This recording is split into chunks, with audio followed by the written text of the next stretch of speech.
中国艺人赵薇夫妇2017年曾因财务造假造成投资人损失，当时涉事公司仅被罚人民币60万元，引发民众不满。全国人大常委会已正式采纳议案，未来将修法，相关行为可能承担刑责。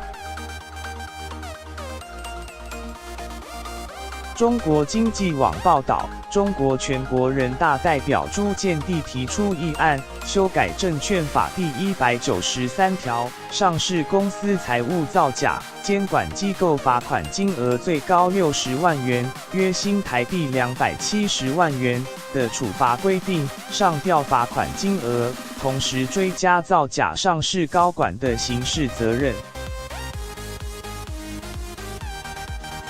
而在7日，另一名全国人大代表樊云当着中国证监会主席易会满的面说，现在证券法顶格处罚只有60万元，解决不了问题，还以赵薇割韭菜为例，建议证监会主席易会满要管。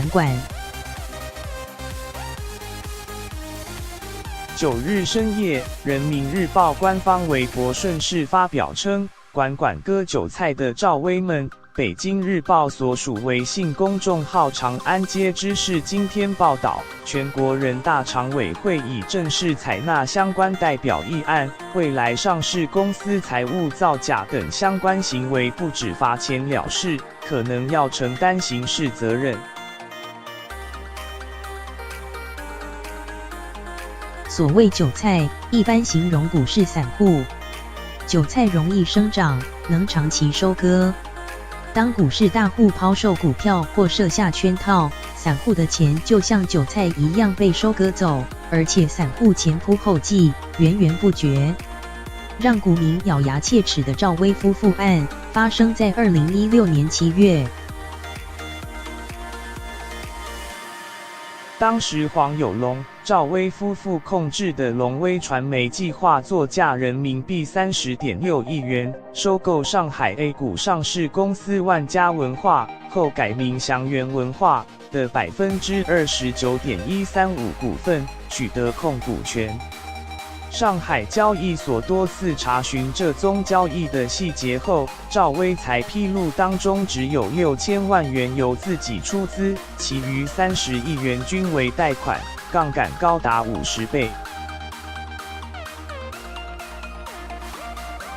2017年2月，龙威传媒宣布改以5亿元收购万家5%股份，大为缩水。后来赵薇索性不买了，并把2.5亿元定金取回。2017年4月，万家披露交易告吹，股价重挫。